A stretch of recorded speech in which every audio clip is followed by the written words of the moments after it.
Berikut akan kami sajikan soal PPPK. Kompetensi teknis. 1. Siswa membuat laporan hasil pengamatan proses fotosintesis termasuk penilaian. A. Kinerja. B. Produk. C. Portofolio. D. Proyek. E. Praktik. Jawabannya adalah B. Produk.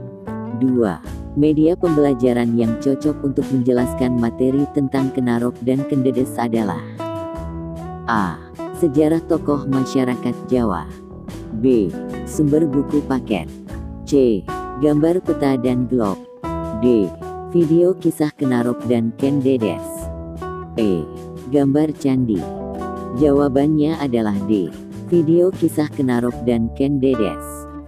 3. Pemberian umpan balik jika siswa heterogen adalah A. Representatif feedback. B. Kumulatif feedback.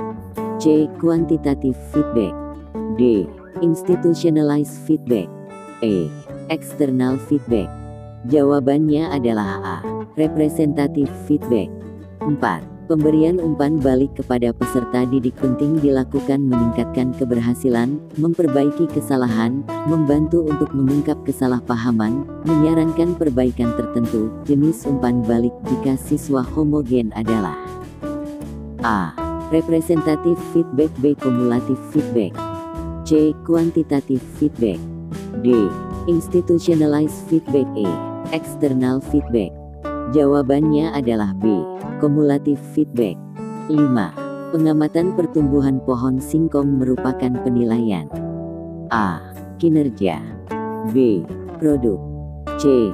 Portofolio. D. Proyek. E. Praktik. Jawabannya adalah D. Proyek. 6. Menyanyikan lagu Indonesia Raya merupakan penilaian. A. Kinerja. B. Produk. C. Portofolio. D. Proyek. E. Praktik. Jawabannya adalah E. Praktik. 7. Membuat anyaman merupakan penilaian. A. Kinerja. B. Produk. C. Portofolio. D. Proyek. E. Praktik. Jawabannya adalah B. Produk. 8. Siswa menyajikan laporan hasil pengamatan proses fotosintesis termasuk penilaian. A. Kinerja. B. Produk. C. Portofolio. D. Proyek. E. Praktik. Jawabannya adalah E. Praktik. 9. Siswa diminta mengamati proses fotosintesis termasuk penilaian. A. Kinerja. B. Produk. C. Portofolio. D. Proyek. E. Praktik. Jawabannya adalah D. Proyek. 10. Dalam pembelajaran di kelas Anda terdapat 2 siswa Anda yang berkebutuhan khusus. Pembelajaran apa yang tepat dilakukan dalam menghadapi kondisi ini? A. Menyuruh anak itu mengerjakan soal kedepaan dan membimbingnya. B. Membagi kelompok diskusi. C. Melakukan pembimbingan di tempat duduk mereka. D. Mengelompokkan dengan siswa pintar agar bisa ikut terimbas. E. Memisahkan kedua siswa dengan siswa normal lainnya dengan perlakuan berbeda. Jawabannya adalah C. Melakukan pembimbingan di tempat duduk mereka. 11. Jika ingin membangkitkan rasa ingin tahu dan gemar membaca, maka cara efektif yang akan Anda lakukan adalah A. Diajak ke perpus rutin dan membuat mading poster. B. Diajak ke laboratorium sains dan mencari literatur tentang sains. C. Kegiatan membaca rutin setiap pagi sebelum masuk ruangan dan membuat majalah dinding. D. Memajang hasil karya puisi siswa. E. Lomba menulis naskah drama. Jawabannya adalah B. Diajak ke laboratorium sains dan mencari literatur tentang sains. 12. Penilaian harus mampu menelusuri dan melacak kemajuan siswa sesuai dengan rencana pembelajaran yang telah ditetapkan. Ini prinsip penilaian sebagai A. Keeping track. B. Checking up. C. Finding out. D. Summing up. E. Finding in. Jawabannya adalah A. Keeping track. 13. Penilaian harus mampu mengecek ketercapaian kemampuan peserta didik dalam proses pembelajaran. Ini adalah prinsip penilaian otentik sebagai A. Keeping track, B. Checking up, C. Finding out, D. Summing up, E. Finding in. Jawabannya adalah B.